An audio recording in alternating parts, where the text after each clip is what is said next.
Cheers. Thanks.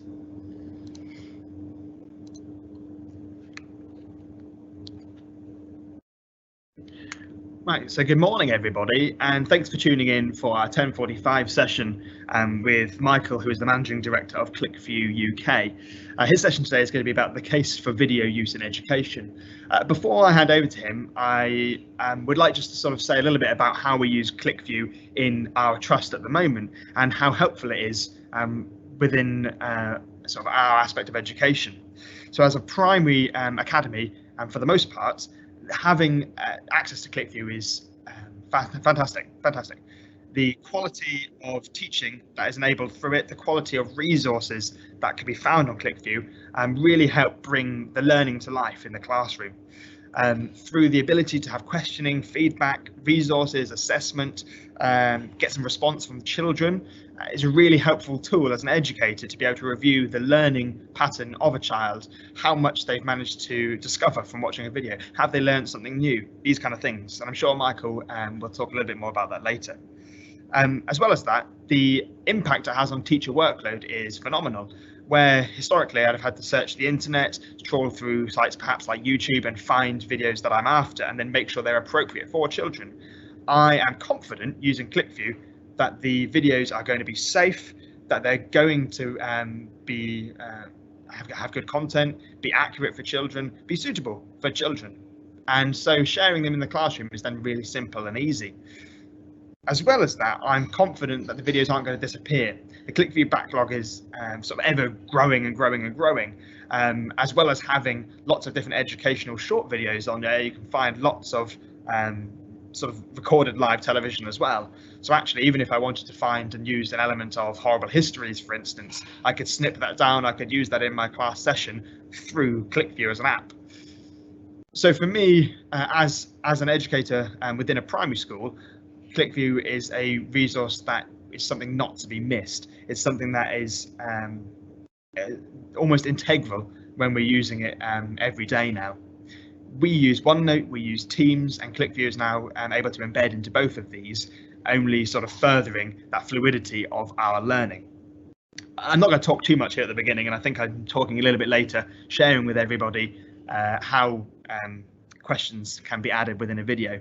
But I'll hand over now to Michael, who I said is the Managing Director of ClickView UK, who is going to share with everyone sort of the case for their video in education. Thank you, Michael. Lovely, thank you, Dem, and thank you for that really kind introduction and sharing how your school uses as ClickView. And it's great to hear actually from practitioners and educators about the value they see from ClickView, but of course in line with this particular presentation as well, about the value you see in the medium and the art of the possible for the quality of teaching, learning and impact on young people by using video as part of your education. For those of you who don't know ClickView, just by way of background, we're the world's leading video provider with about 4,000, just over 4,000 schools and colleges that use ClickView. But we're also a world leading publisher of teaching and learning video content. We have production studios where we're producing that video content itself, as well as licensing capability to bring best in class video teaching and learning content together. And I guess it's that experience and reach collectively why the team at Brooklyn and Cornerstone Multi-Academy Trust asked if we share some insights with you, to which end those insights and what I'm about to share, this isn't necessarily a ClickView presentation actually, but one that rather looks at the power of the medium itself. And indeed, you'll note as I go through this, much of my presentation is kind of shamelessly borrowed from others. I'm going to go really quickly as I go through this because we don't have loads of time and there's quite a lot to say. But I guess there's one of the cases immediately, as I know this video, as will others from the sessions over the courses of yesterday and today, are being made available to watch after when you do have time. So anything I go through a bit too quickly, hopefully through rewatching you'll have available. So to start looking at this, let's go for a little trip down memory lane. Look, I thought this served as a really good reminder of where we've come from, but also reminding ourselves of that long-standing use of video as a medium in education that sustained and indeed evolved. And to bring this to life a little, who remembers Sesame Street? I guess perhaps the earliest example I can think of digital learning through a screen, in fact, and that first aired in 1969 on broadcast TV. Just 2 years on from that, the Open University began screening their productions on TV. And of course, let's think to the here and now. The BBC's recent programming for home learning as a response to school closures. The exact same thing in reality is happening some 50 years later. So I wanted to then look at some of the wider trends, if you will, before moving to consider how we can harness this for the power of teaching and learning. And I'm starting with the 3 top stats from an article which Britannica published, and the 2 bottom stats from an article published by Cisco. I just want to take each of these stats in turn, really, just to highlight some of the benefits seen in video, or I found these quite interesting. Look, the first one, 68 videos a day. Well, just thinking of context, if you're a school, these are pretty much your students. If you're a college, these are your students of tomorrow. And this is a choice that they're actively making about the sorts of things they engage with and a high volume that they're engaging with. Looking into that second stat, video can support the retention of knowledge. Now, I did a bit of checking on this and checking the source. This is actually with regard to marketing, but no doubt there's some lessons we can take from the power of short form video and that power to both engage and articulate information that can easily be recalled. And that touches into point 3 there. And again, still in regards to marketing, but that same context really about the use of high impact messages which sustain. And that is really key as we begin to think about the retention of knowledge in all of our practice and how video might support with that. And then taking those 2 stats from Cisco at the bottom, my immediate reflection is just, wow, that's a lot. And I guess in that, there's 2 sort of things I think of. It's the opportunity and the challenge of that. There must be some gold in there. There must be some real amazing video for us to make use of. But a key challenge, of course, is how do we find that and make use of it for teaching and learning. And of course, Dale alluded to that in terms of his ability to find quickly good quality content. So that's the challenge with that volume being out there. But the real takeaway is this is a medium of choice, clearly, for young people and a direction of travel in the wider consumer space. And how indeed do we use that for the power of teaching and learning? Just before we move to that point, this particular publication from Ofcom was published just before lockdown. So thinking more specifically now to school students, again, but here you're seeing about the amount of time spent watching video of different sorts. And we see here just over 2 hours online and just under 2 hours watching TV. So this is every day. Students of this age are watching this amount of video content, and we saw from the last slide as well how many videos they're watching in that time too. So there's something really key about that short form quick factor of videos that they're engaging with, but it's absolutely clear that this is a medium they are using. There is time they're spending doing this, and it's important for us to think how we use that. So to talk about that actual case for video in education, given it's a medium of choice, I've taken this slide from Mark Anderson, ICT evangelist, for those who know him. And he delivered a presentation on exactly this back at BET and just another one subsequently, really looking at how we do harness that for the power of teaching and learning. And he talks here in these 4 areas, which hopefully I can bring to life as well as Mark did. But bring the outside in. This is really about removing the barriers of the 4 walls. And I guess back in January, he first talked about this. Times were quite different. Mark was talking about Skype, for example, here. But we've all seen the amazing power of, say, Microsoft Teams and other things to connect with learners, and through video sharing and screen sharing, connect with our learners from a different place. But equally, let's think about this, about connecting with subject matter experts or industry experts to authentically enrich learning and bring the outside world in. And of course, this can then play into both synchronous and asynchronous methods as we've run our session, and then we can then reuse that session in future too, because it was captured via video. He then talks about providing stimulus and really about how information-rich video, multimodal video, with its ability to combine, I guess, different sorts of rich information simultaneously, are perfect for introducing new topics and adding stimulus, and providing an opportunity then for a depth of learning to really capture the opportunity to engage our students. And he also talks in here about concrete examples, and I really love this notion of concrete examples, and we are much better as humans able to make concrete examples processed in working memory better than abstract context, and video as a medium is a really nice way to do that as we turn the abstract into the concrete through those different examples and through that multimedia nature. And he also talks about the kind of, with technological advancement, moving beyond just passive viewing in that stimulus to introduce elements like interactive quizzing. And Dale will talk a bit more about that later, into a video. So it does provide more stimulus and opportunity for learning than just passively watching. That introduces us neatly into flipped learning, and this is by no means a pedagogical approach that's new, but one in the current climate has become something of a staple for many educators. Again, using that opportunity to let students watch in their own time, in their own pace, video before your contact time with them. And then when combined with that idea of quizzing, for example, being able to understand not only that they have watched something, but what they do and don't know about that topic area, and enable therefore an acceleration of learning with your contact time and a personalization of learning that happens as a result. And finally, case studies. Video is a fantastic way to bring real world context and application through case studies.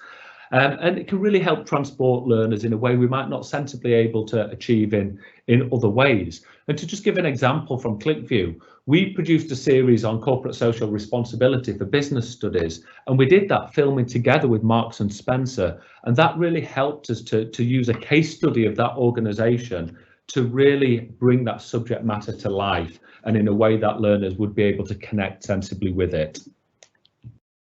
So that talks to some of the case, and Mark helpfully put that together. But what types of video are therefore available for us? So I'm going to talk you through 3 different types of video: broadcast TV, teaching and learning video content, and your own video content. So I'm just going to start with broadcast TV itself. And think about here as we do the wonders of feature film, of news, of documentaries, and all that wonderful context for learning. And the readiness and availability of broadcast media today means it can really be accessed and shared with just a kind of incredible speed. And this can be hugely beneficial to us as educators, as that rich, diverse content can allow us to be traversing the Serengeti with David Attenborough, or going to the edge of the galaxy with Brian Cox. I've got a thing on here called ERA. You may or may not know of an organisation called ERA, but essentially they are the people, the organisation who manage the rights for broadcast TV in education. And such is the power and importance of it. The Department for Education actually funds this licence, if you will, for all schools across the UK, or mainly most schools across the UK. So all state schools in England get that funding. All automatically built in, and through Wales, Northern Ireland, Scotland through local authorities, and also 99% of colleges procure their own ERA licence. But essentially that ERA licence is there to bring together the possibility of video in education, and that's the purpose of ERA as an organisation. So this is about their members such as the BBC, Channel 4 ITV, the Food Network, Yesterday, S4C, and many, many more. And making those productions available for you to use to bring that richness to your learning and teaching. And they list here some of the ways in which they can be used. And I just think this really encapsulates that video having a tremendous power to transport people, to captivate with initial stimulus, arouse curiosity, build botherness, and really secure learner buy-in. And it's that, for me, the full sensory experience that allows concepts and ideas to actually become an experience. And broadcast TV was made to entertain. So it has got this amazing ability to be able to captivate and connect those concepts, which can be really powerful for us. That said, to access the content, there's nothing provided by the DFE or ERA to necessarily go and access all of that different content. But such as the BBC has iPlayer, ITV has a series and things like that. But you just need to be aware they have their limitations in many regards, as stuff doesn't always necessarily stay there. And I guess that's one area where ClipView really does forte, that we do bring all of that together with a level of permanence, where we're recording and making available TV from all these channels and some satellite channels, along with curating this through our teams and communities into subject areas that can then be used with a level of permanence. Just worth also noting a few things you can't do under the ERA license. So I'll not read all of this out, and of course you'll be able to see on screen, but things like you can't just put Netflix on in school. The terms and conditions don't allow that to happen. So copyright is really important for us to consider. So we have to look at the sources, where we're getting this from, in order to make use of it and still abide by the kind of relative restrictions around copyright law. So that's broadcast TV. Now I'm just going to move on to teaching and learning video content. And as I mentioned, TV is great and fantastic for context, but it has been designed for entertainment, not necessarily to be used in classrooms or for home learning or whichever. So it's about getting the right blend and mix. And again, that's where I think real teaching and learning video, and we do this certainly, but others do too, can really come into play. Things which were designed for you to use in your classrooms, your lectures, in the college space, or to be used as part of home and independent learning. And there's a lot of reason to do so. Internationally recognised research, such as that by Peter Wilmot from Loughborough University, shows the positive impact that it can have on outcomes. And you can see here some of those reasons cited, such as securing planning, confidence in the curriculum, and Dale talked to that, which was really amazing for us to hear, of course. Supporting independent learning, introducing and consolidating topics, and something I'm really passionate about as well, assisting mastery, where students can watch at their own pace as many times as they need to truly gain and understand exactly all the points you want that content to deliver for them. But where do you find it? And that can be a key challenge. And Dale talked again around many educators and students alike do take to channels like YouTube.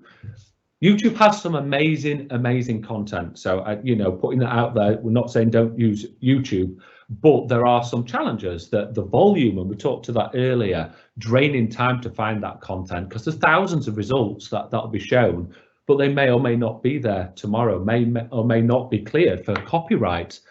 You've then got to watch it, review it to find which is the most relevant and at the right quality to engage your students. And then, of course, it's still subject, or can be subject to, advertisements, recommendations, or other things which might not be appropriate.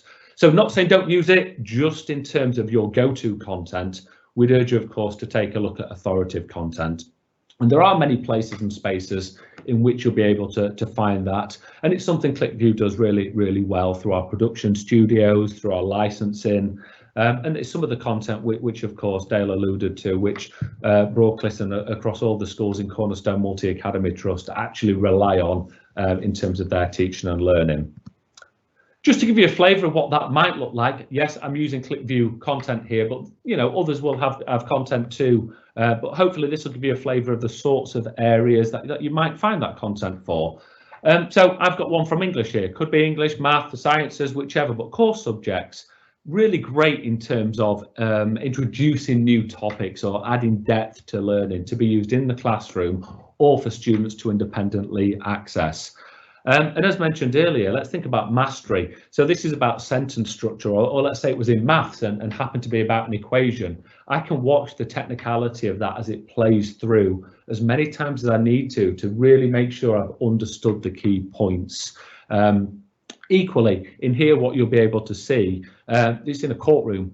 You can probably see there's a few videos underneath as well. So it's part of a 4-part series around sentence structure in general, all set in a courtroom. But this is about teaching and learning video using powerful storytelling and script writing to help engage students, but also to really get their buy-in and to make them want to keep watching and to really get some enjoyment from that learning too. You might note the little orange thing saying interactive. That's quiz questions that you can put into content. So as they're going through the content, can pop up, ask them a question to so they can check, do I understand, but also so you as an educator can understand what they do and don't know. And equally, it's not just about video. Accompanying resources, we provide these, you'll also build them yourself, but when you're building teaching and learning content, what's the context? How can you blend this with different offline activities as well? So we're looking at how we use video as part of a blend for your teaching and learning.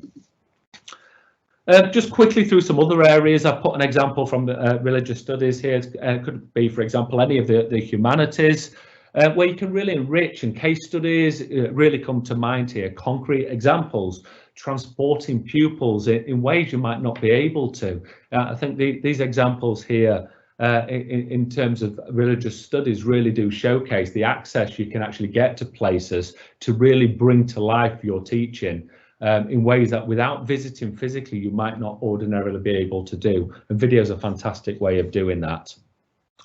Also thought I'd share outside of the core subject areas there, what about things like work readiness? And that could be teaching and learning content. So at the top I've got one from 10 things not to do in an interview, but underneath that some content like that we happen to license, which has interviews that talk around things like work inspiration, pathways, but talking to apprentices, graduate trainees and employees from different companies across the UK, but including people like Deloitte, Adobe, PricewaterhouseCoopers. And in that you can get both local and also global perspectives. And video is a fantastic way to do that. And particularly if you've got Gatsby benchmarks, which we're looking towards, and you want employer encounters, whilst this won't be able to deliver the same as talking to those employers, visiting employers, visitors coming into school in the current climate, this can be a fantastic way of achieving some of that. And also I thought it's worth having a nod to PSHE and the new RHE curriculum, but thinking about wellness, thinking around respectful relationships, as we're seeing in here, tackling anxiety, growth mindset, anything like that. But this could be really difficult to teach or hard to teach subject areas. So domestic violence, sexual harassment, the one at the top there is about respectful relationships and consent. So it can be some challenging areas to deliver, and through powerful storytelling, we can make it be articulated to students in a way they can connect with, but also as an educator that you can put in front of your students and you can help facilitate the wider learning which happens while the story plays out. And then I thought it's worth just mentioning as we go through this, we should, where we can, combine the two. So we've got teaching and learning content. I mentioned here earlier the CSR series that we did with Marks and Spencer. How about combining that with some of the best of broadcast TV that looks towards the rise and fall of M&S Food to the Rescue, 135 years of quality, and in those particular productions, through their CSR and wider engagement with communities, how they've changed their business. So it's really great to use those concrete examples and case studies, but to bring that learning into the real world.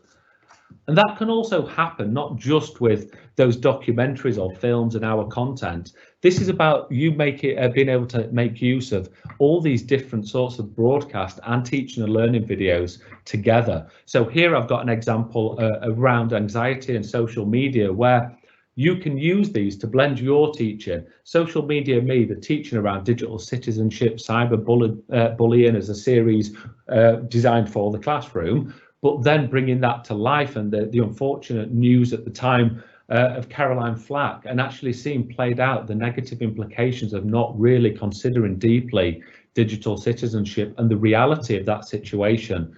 Then using content like understanding anxiety, teaching and learning content again, which looks about the tools students can have to support their own situation as we take them on the journey. It's about using context and connecting learners in the best ways we can, but fundamentally about you having the tools available to choose and to use as you would like to bring context to your learning. Finally, just want to talk you through the final bit, your own video content. And we've talked about great quality content from broadcast, from teaching and learning content already, but the barriers to creating your own are virtually gone. We've all got one of these in our pockets, and in schools and colleges we've got fantastic kit that can be used as well to create really good video content. So it's really become a valid medium that many schools and colleges have seen, particularly over the past few months. One thing you've all got, therefore, is some fantastic educators that you can leverage to be able to create that content for yourself. And I've got an example here from the further education community in City of Glasgow College. I've used FE because over the past 5 years, there's a movement called the Blended Learning Consortia that well over 50% of FE colleges across the UK are members of, and they come together to share best practice, but also to create good quality digital content that can be used to blend with your teaching and learning. And City of Glasgow College have been kind enough to share this as a feature channel in ClickView as well. But here they've got an example of a butchery course. I mean, there's some different areas on screen, but in that butchery course, they've created some videos that demonstrate the different skills involved, hitting at the heart of that important point of bringing the outside world in. Case studies, concrete examples, and even mastery in ways you couldn't always do in college or without this medium of video. So this is a great example, but they just use their educators, their partnerships to be able to create video they can use repurposably again and again, and of course blend that together with teaching and learning video as well as broadcast. But what makes for good video? If you're going to build your own video, there's different sorts. What I've not considered here is full lessons, capturing full lessons, because that, of course, is a really valid mean, and indeed the medium we're using right now. But here that I'm talking about if you're purposely building something to use to teach a particular topic area. So to go through this, I've used some slides from Carmel Bones. Carmel is a fellow of the History Association. She also works with the BBC and has been responsible for some of the history content that's recently gone out on the BBC. She delivered a presentation called Captivating Classrooms. So these slides are from there. And she talks about, if you're making content, engagement. How do we make that content engaging? Well, first, it needs to be short. Research shows between 6 and 9 minutes is the optimal length to make a video to sustain the engagement of students. And indeed, when we're building our teaching and learning video content, we use exactly this sort of research and our own experiences in terms of how long we make each of our video clips. And it's absolutely in line with this research that you're seeing here. And the importance, therefore, is if we've only got that amount of time, we need to engage them to deliver the right messages with the right time, at the right level of depth for the audience in which it's intended. But in that delivery, if we want to keep that engagement for that amount of time, we need to be conversational. We need to ensure a pace of delivery and an enthusiasm, because of course, if you think about the wider world of video, that's what they're used to in broadcast TV. It's what they're used to when they're engaging with video in many different places and spaces. But then Carmel talks about cognitive load in that space. How are we going to make sure it's educationally sound and use some of the right tools and mechanisms to keep that engagement and deliver the content impactfully? So matching modality, this is about, for example, you could have some video of you performing a particular skill or practice, but talking through it as well. So you've got the audio and the video, or you could grab some animation from somewhere and bring that in. Again, different when we're producing content, we can do that more intentionally. But the different streams and types of information coming together simultaneously to help people process it and work in memory. Segmenting, chunking up your video into small little segments so there's discrete teaching in each part that students can quite easily compartmentalize knowledge, master and move on. You need to think about weeding out interesting but not essential information, because we've only got 6 to 9 minutes of that time before students would lose the engagement levels. So it's important just to have those most impactful messages. And finally, signaling, also known, I guess, as cueing, but the use of on-screen text or symbols to highlight important information. So this is about having tool sets available where you could put some text in the video to say, hey, pay particular attention to this, it's vitally important, or uploading an image to go with it. And there's some of the tools, of course, that ClickView does offer, but you can demand that of your tools. And talking of tools, Carmel also talks about features that promote active learning, moving beyond passive watching into something more of an active learning experience. And here's an example: as a student's watching a video, it can pop up and ask a question. And there's a couple of different use cases for this. You can build your own, we provide them for all our content as well, but when they pop up, if I'm delivering a lesson using this, This can promote oracy, can promote discussion in the classroom as we then debate this particular question. Could have been a more open question. Let's think of that respectful relationships video we saw earlier. What would you do in this situation? How would you handle that? And it really creates that interrupt suitable to have that discussion. Or of course, if students, you share this with them to use independently, this can be capturing all of that information so you know or don't know what they have taken in by way of knowledge. So it really helps to be able to take that information and personalised learning as a result of that. To that point, I'm just going to pass over to Dale now, who'll describe how exactly they do this in the context of their school.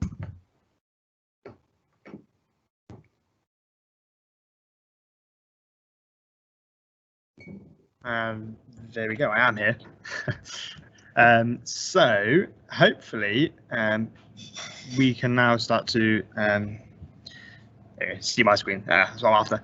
So within Broadclist, we've been using ClickView for many years now, and predominantly we will use it for these interactive elements that Michael's been discussing. So yes, we use it as a class discussion where I can load up the video on my screen, we can watch something, we can interrupt it with announcements, with images, start to debate and discuss this. And as he said, that's a really great sort of introduction to a topic, to a debate. At the same time, it's been proven really helpful for things like homework and for assessing learning during this virtual learning time. So by setting something before a lesson starts, a child can watch the video, they can interact with it, and then at the end of that video, they have hopefully learned something new. What I'm going to be sharing today is a little bit about that interactivity within a quiz and what it looks like. And so as a student loads up their watches the video, at the bottom you can see these different tabs. And they're basically all the questions that I've built within the video. Whilst I have made my own independent interactive videos, ClickView has got loads of interactive videos pre-built into the pre-existing content already, including also lots of teachers' resources piled in with many of their mini clip content. Now, as I sort of work my way through a interactive video, once you've had your children engage with it, you can then start to analyze it. And this is the really useful part as an educator, because yes, it's great for sparking up that discussion within a class, and yes, it's great for that early pre-learning or post-learning of a particular topic.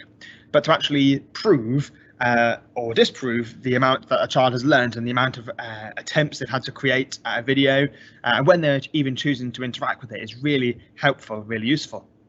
To see the percentage of children within my year group, I've got 64 children, who get things correct when they're doing a quiz.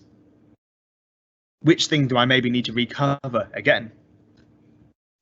Even if I've asked for a written answer, I can go through and review them independently, or I can get a teaching assistant to do the same. And instead we can go through and tick off correct, incorrect. You can see the language that the children are trying to use. Are they using the correct vocabulary? This kind of thing.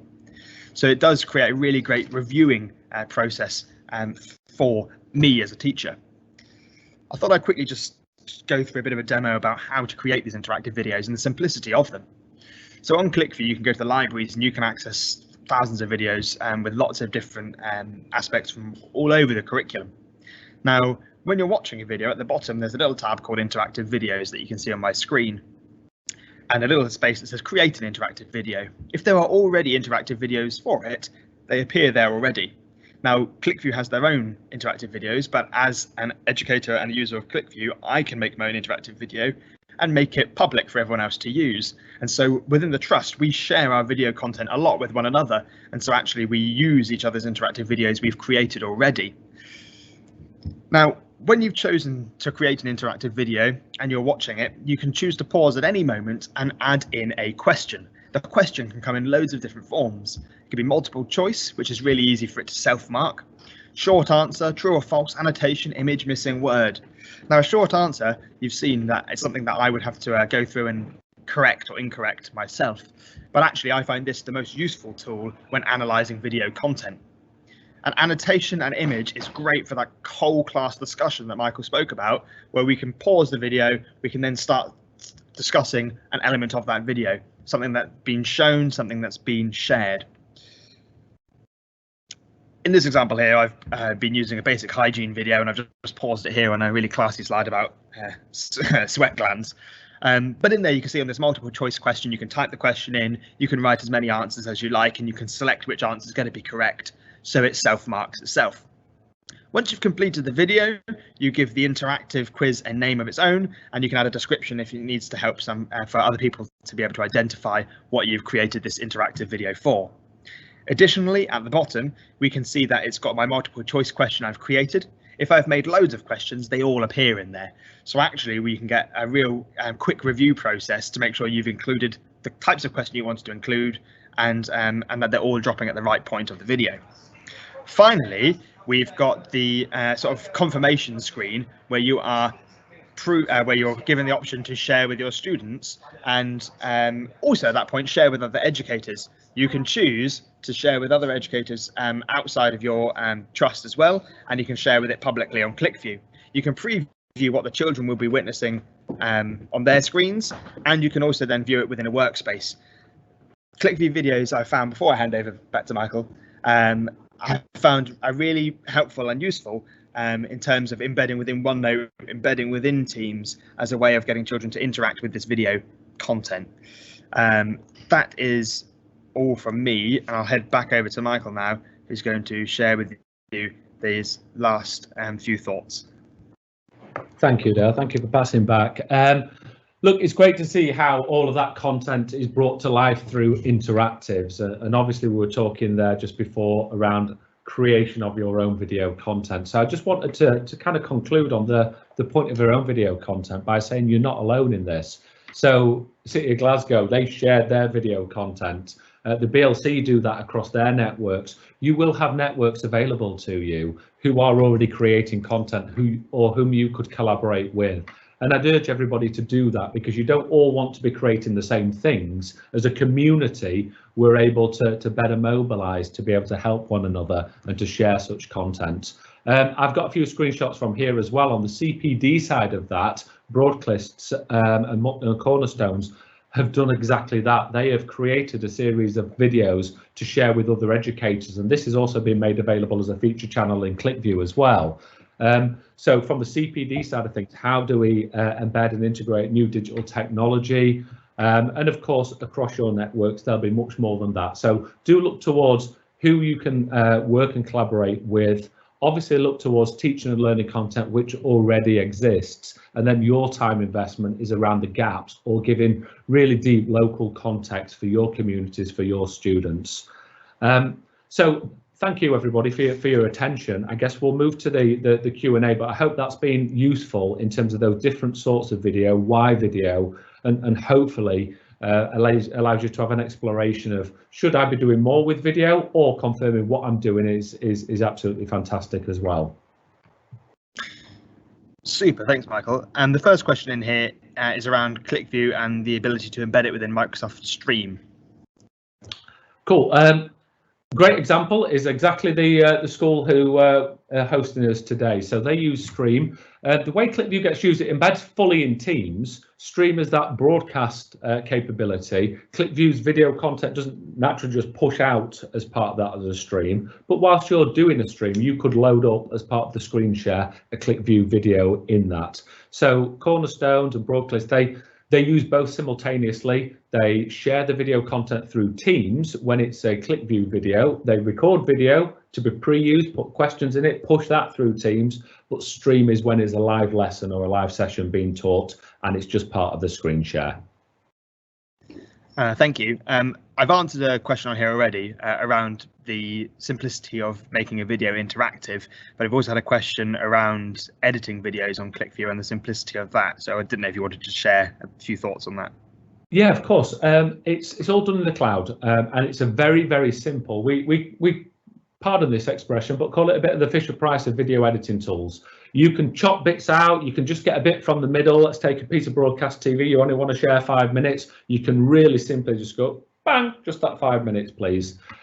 So the simple tools for that, the simple tools to just remove bits of the content, but the editing is designed just to be able to help you to take little bits out, top and tail the video, and then share it.